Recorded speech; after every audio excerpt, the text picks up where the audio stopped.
ఈరోజు రాష్ట్రంలో అనేక అభివృద్ధి కార్యక్రమాలు తెలుగుదేశం పార్టీ వచ్చిన 2.5 ఏళ్లలో అనేక అభివృద్ధి, ఒక పక్క సంక్షేమం, ఒక పక్క అభివృద్ధి, రెండు కూడా రెండు కళ్ళులా తీసుకెళ్లే ప్రభుత్వం తెలుగుదేశం పార్టీ ప్రభుత్వం.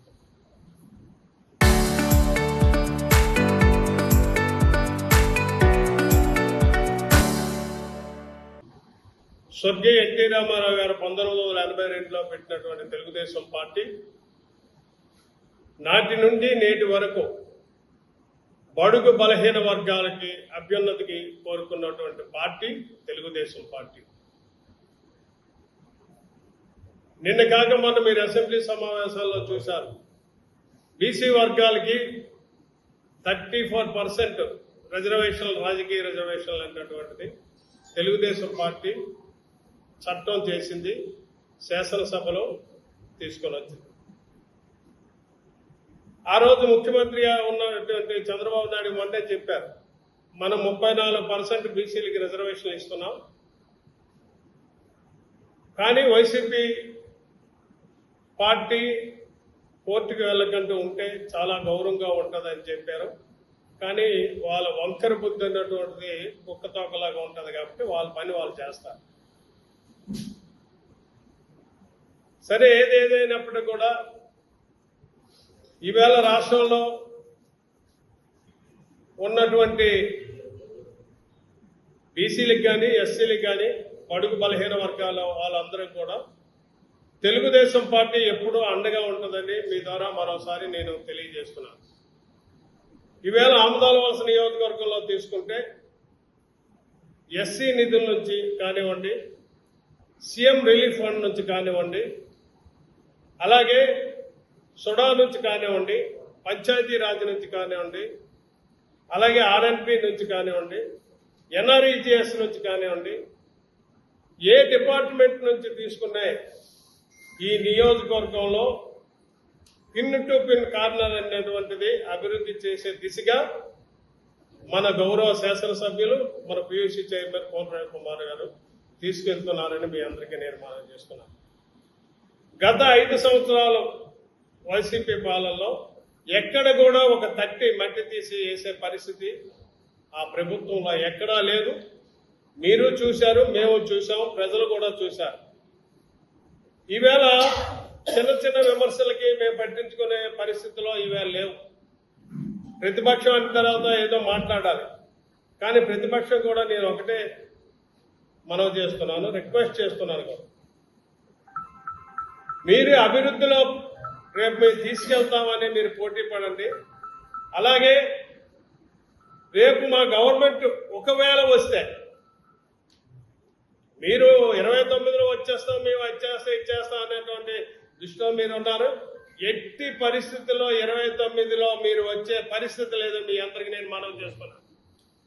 మీరు ఎంప్లాయీస్ కి అందరికీ భయపెట్టే విధంగా లేదు, అక్కడ పనిచేసే వారికి భయపెట్టే విధంగా, కార్యకర్త భయపెట్టే విధంగా రేపు 29వ సంవత్సరం మేమే వస్తాం, మీకు పొడి చేస్తామని మిమ్ముని ప్రజలు నమ్మే పరిస్థితిలో ఈవేళ లేరు. మీరు గత 5 సంవత్సరాలు చేసినటువంటి దానకాండకే ప్రజలు ఈవేళ మర్చిపోలేదు, రైతాంగం మర్చిపోలేదు, కూలీలు మర్చిపోలేదు, విసుగ వ్యాపారం చేసుకున్న మర్చిపోలేదు, కార్మికులు ఎవడు కూడా మిమ్మల్ని మర్చిపోలేదు. మీరు అంత అన్యాయం చేశారు 5 సంవత్సరాలు. నిన్న కాక మొన్న కారుమూరి నాగేశ్వరరావు గారు చూశారు, సిట్టు నిన్న నేను తీసుకెళ్లి లోపలేసింది. నిన్న ముఖ్యమంత్రి గారు మాట్లాడుతున్నారు, ఏదో కారుమూరి నాగేశ్వరరావు గారికి 2-3 జిల్లాలు వాళ్ళకి ట్రాన్స్పోర్ట్ వచ్చింది, మిగిలితే 2-3 కోట్లు మిగిలొచ్చు, దానికి కూడా కేసు అనొచ్చు. మరి అదే సిట్టు చాలా మందిని తీసుకెళ్లి నువ్వు నిర్దోషమయ్యా, నీకు ఇందులో లేదు ఎంక్వైరీ చేసి పంపించిన రోజులు కూడా ఉన్నాయి మీ పార్టీలోని వాళ్ళే. మరి నిన్న కారుమూరి నాగేశ్వరరావు గారి తీసుకెళ్లారనే, వాళ్ళ అబ్బాయిని తీసుకెళ్లారనే, దానికి కారణం ఏంటి? ఇంకా ఆయనతో ముగిసిపోలేదు, చాలా పెద్ద తలకాయలు ఉన్నాయి. రేపు అవన్నీ కూడా బయటకు వస్తాయి. మేము మీలాగా దొరికిన వాడికి, రోడ్డు మీద దొరికిన వాడికి, మోస కలిగిన వాడికి పిచ్చి చేసి, పిచ్చి హాస్పిటల్లో జాయిన్ చేసి విపరీతమైన హెరాస్మెంట్ చేసి బట్టలు ఇప్పేసి రోడ్డు మీద చెప్పే వాళ్ళని చనిపోయే స్థితికి మేము తీసుకెళ్లే పరిస్థితిలో ఈ ప్రభుత్వం లేదు. తెలుగుదేశం పార్టీ ఎప్పుడు కూడా ప్రజల సంక్షేమాన్ని కోరు తెలుగుదేశం పార్టీ. సమాజమే దేవాలయం, పేదవాడు దేవుడు అన్నట్టు పరిస్థితిలో తెలుగుదేశం పార్టీ ఆనాడు ఎన్టీ రామారావు ముఖ్యమంత్రిగా ఉన్నప్పుడు పెట్టినటువంటి నినాదం ఈ రోజు కూడా కొనసాగిస్తున్నాం. ఆ రోజు ముఖ్యమంత్రి గారు ఉండే క్రిస్టియన్స్లో ఎన్టీ రామారావు గారు ఏ ప్రజల ఉన్నతికైతే ప్రభుత్వం పెట్టాడో, పార్టీ పెట్టాడో, ఆయన తాలూకు అంశాలన్నీ కూడా ఈవేళ తూచి తప్పకుండా ప్రజలకి సేవ చేద్దామనే ఉద్దేశంతో తెలుగుదేశం పార్టీ ముందుకు తీసుకెళ్తుంది. మరి కోన రవికుమార్ గారు వచ్చి గత 2014-19 మధ్యలో అనేక అభివృద్ధి కార్యక్రమాలు చేశారు స్వర్ణయుగంలాగా. మళ్ళీ ఈరోజు 2019-24 మధ్యలో ఎక్కడ వేసిన గొంగలు అక్కడే వైసీపీ ప్రభుత్వం ఉంచింది. మరి ఈవేళ 2024 అధికారంలోకి వచ్చాక ఈవేళ ఆమదాలవలస మున్సిపాలిటీలో తీసుకుంటే అన్ని వాటిలు కూడా మేము అభివృద్ధి దిశలో తీసుకెళ్తున్నాం, అన్ని డిపార్ట్మెంట్ ఫండ్స్ ఉపయోగించి. దానికి కారణం ఆయనకున్న విజన్. మనకి భగవంతుడు ఒక అవకాశం ఇచ్చారు, ప్రజలు ఒక అవకాశం ఇచ్చారు. ఈ అవకాశం ప్రజల గురించి మనం వినియోగించాలి, ప్రజల శ్రేయస్సు గురించి మనం పాటుపడాలి, ప్రజల అభ్యున్నతికి పాటుపడాలి, వార్డుల డెవలప్మెంట్ పాటుపడాలనే ఉద్దేశంతో ఈవేళ కోన రవికుమార్ గారు పనిచేస్తున్నారని మీ అందరికీ నేను మనవి చేస్తున్నాను. ఒకటే నేను రిక్వెస్ట్ చేస్తున్న వైసీపీ వారికి, పర్సనల్ గా మీరు ఎవరిని కూడా టార్గెట్ చేసి మాట్లాడొద్దు దయించి. పార్టీ పరంగా మీరు ఏం మాట్లాడుకుంటున్నా మాకు అనవసరం. మేము రేపు పొద్దున మీరు అవకాశం వస్తే మేము డెవలప్ చేస్తామని చెప్పండి. డెవలప్మెంట్ లో మీరు పోటీ పడండి, అభివృద్ధిలో పోటీ పడండి, మేము మీతో పోటీ పడదాం. కానీ మీరు అనవసరమైనటువంటి వ్యక్తిగతమైన దోషాలకు వెళ్ళి వ్యక్తిగత దోషాలు మానండి అని మీకు పత్రికా విలేకరుల ద్వారా మనవి చేస్తున్నాం. ఇక్కడ ఉన్నటువంటి చాలా మంది పెద్దలు చాలా గత 2 మాసాలు మనం విన్నాం అనేకమైనటువంటి ఆరోపణలు. ఎక్కడైనా మీరు రుజువు చేసుకున్నారా? ఎక్కడా మీరు రుజువు చేసుకోలేపారు. దానికి కారణం మీరు నింద వేయడం కాదు, నింద నిరూపించాలి. తప్పు జరిగిందని నిరూపిస్తే ఆ రోజు ప్రజలు మీకు విశ్వసిస్తారు. ఈవేళ రవికుమార్ గారు ఈ ఆమదాలవలస నియోజకవర్గంలో 4.5 కోట్ల రూపాయలు 435 మంది 37 మందికి ఈవేళ సీఎం రిలీఫ్ ఫండ్ తెచ్చి ఇచ్చారు. అది పనితనం. అలాగే ఈవేళ ప్రతి గ్రామానికి ఈవేళ కృష్ణాపురం నుంచి ఈవేళ లక్ష్మీపేట జంక్షన్ వరకు 2 కోట్లతో సీసీ రోడ్డు అభివృద్ధి చేస్తున్నారు. ఈవేళ మరి అలాగే బిఆర్ నగర్ లో సోడా గ్రాంట్ల కింద 2 కోట్ల రూపాయలు అభివృద్ధి పెట్టారు డ్రైన్స్. అలాగే మెయిన్ రోడ్ లో డ్రైన్స్ అన్ని కూడా మరామతులు చేసి కొత్త డ్రైన్స్ అన్నటువంటి ఏర్పాటు చేస్తున్నారు. బిఆర్ నగర్ లో సోడా గ్రాంట్ల కింద 2 కోట్ల రూపాయలు అభివృద్ధి పెట్టారు డ్రైన్స్. అలాగే మెయిన్ రోడ్ లో డ్రైన్స్ అన్ని కూడా మరామతులు చేసి కొత్త డ్రైన్స్ అన్నటువంటి ఏర్పాటు చేస్తున్నారు. మరి అలాగే ఎస్సీ నిధుల గురించి ముఖ్యంగా 1,57,00,000 రూపాయలు ఎస్సీ నిధులు ఈవేళ వరకు తీసుకొని రావడం జరిగింది.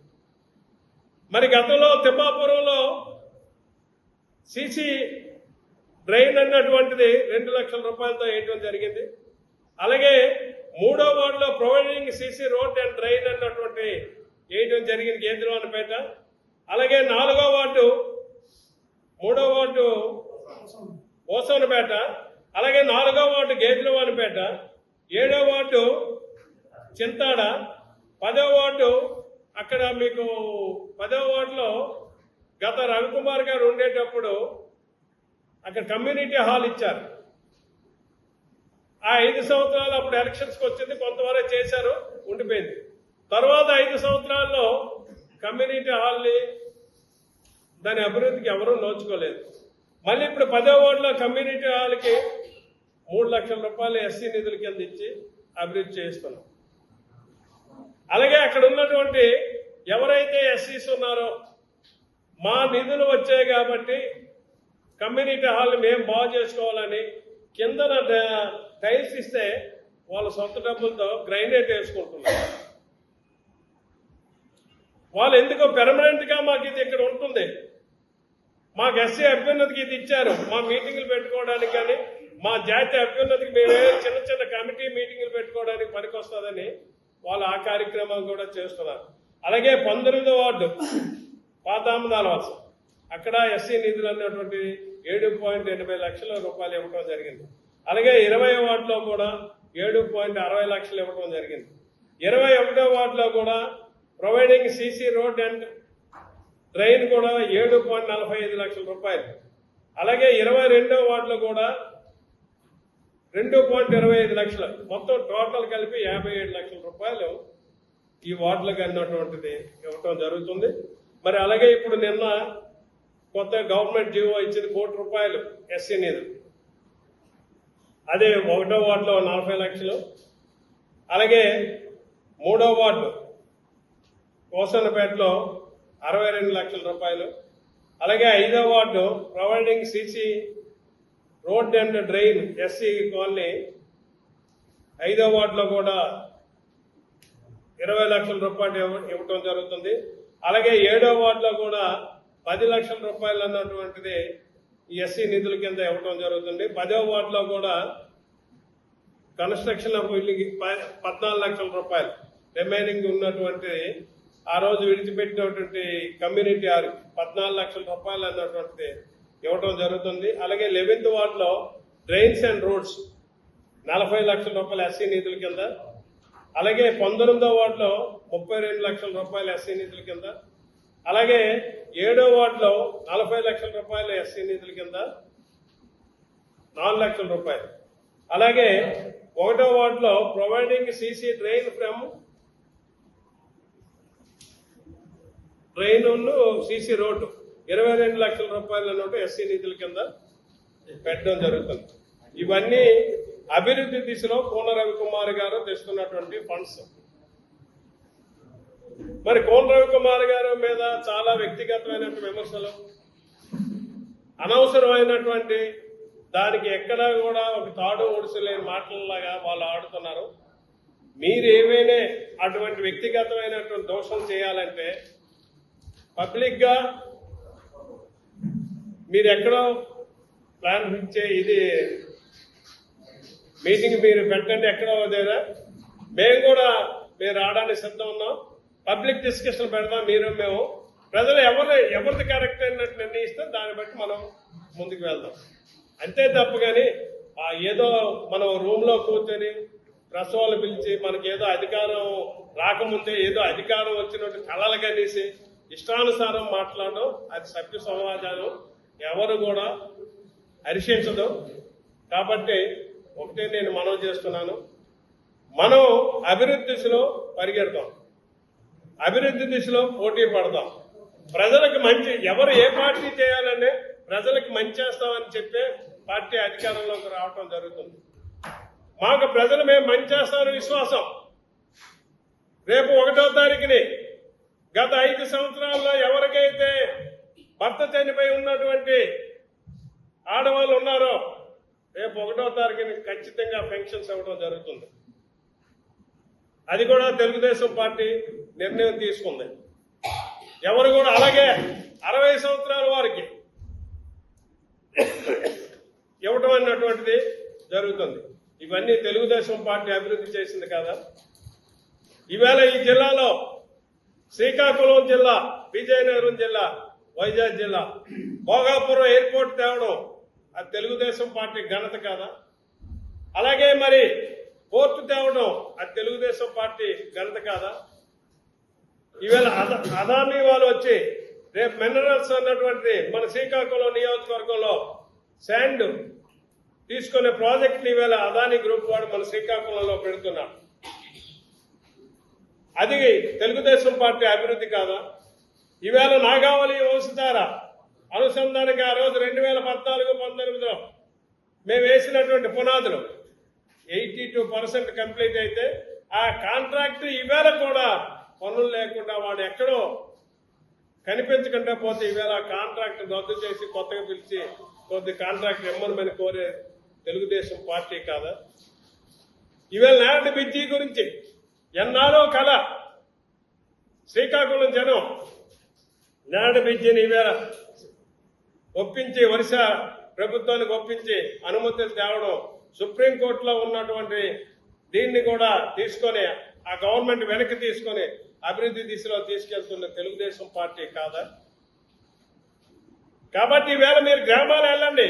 2024లో జరిగిన ఎలక్షన్లకి ఇప్పుడు 2026 వచ్చింది.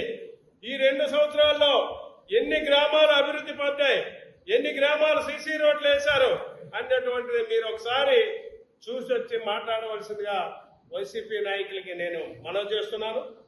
ఈవేళ మా సొంత గ్రామం ఉంది, 2.5 కోట్లు ఇచ్చి గ్రామం మొత్తం చుట్టూరు కూడా రోడ్లు అన్నటువంటి సీసీ రోడ్లు వేస్తే అక్కడ మన ఇండిపెండెంట్ గా పనిచేసినటువంటి ఒక నాయకుడు కోర్టుకు వెళ్ళాడు. ఆయనకి ఏ సంబంధం, మా ఊరికి సంబంధం ఏముంది ఆయనకి? మా ఊరు అల్లుడు తప్ప మా ఊరికి ఆయన సంబంధం ఏం లేదు కదా. కోర్టుకు వెళ్ళి ఆ రోడ్లు ఆపించాలని ప్రయత్నం చేశారు, కానీ ఆ రోడ్లు వేయటం జరిగింది. మళ్ళీ పల్లెటూరులో రోడ్లు ఎంత? 18 అడుగుల రోడ్లు వేశాం. అలాగే ప్రతి గ్రామాల్లో కూడా ఈవేళ తెలుగుదేశం పార్టీ వచ్చిన తర్వాత ప్రజల సౌకర్యార్థం, ప్రజల ట్రాన్స్పోర్ట్ కి సంబంధించి సీసీ రోడ్లు కానివ్వండి, బీటీ రోడ్లు కానివ్వండి, కల్వర్ట్లు కానివ్వండి, అలాగే తాగునీరు కానివ్వండి, సాగునీరు కానివ్వండి, తెలుగుదేశం పార్టీ ఎప్పుడు అధికారంలోకి వచ్చిన ప్రజలకి మేలే జరుగుతుంది తప్ప కీడు జరుగుతుంది మీ ద్వారా తెలియజేస్తూ, రేపు ఇంకా ఎస్సీ నిధులు అన్నటువంటిది ఇంకా మున్ముందు రోజుల్లో ఎస్సీ కాంపౌండ్ నుంచి ఎస్సీ నిధులు తెచ్చి ఎస్సీ స్ట్రీట్లు అన్ని కూడా బాగు చేస్తాం. ఎస్సీల అభ్యున్నతికి తెలుగుదేశం పార్టీ ఎప్పుడు కూడా, అలాగే మన కోన రవికుమార్ ఎప్పుడు కూడా వాళ్ళు వెన్నుదన్నుగా ఉండి వాళ్ళందరినీ ముందుకు తీసుకెళ్లి నడిపించి వాళ్ళ అభ్యున్నతికి కోన రవికుమార్ పాటుపడతారని మీ ద్వారా తెలియజేస్తూ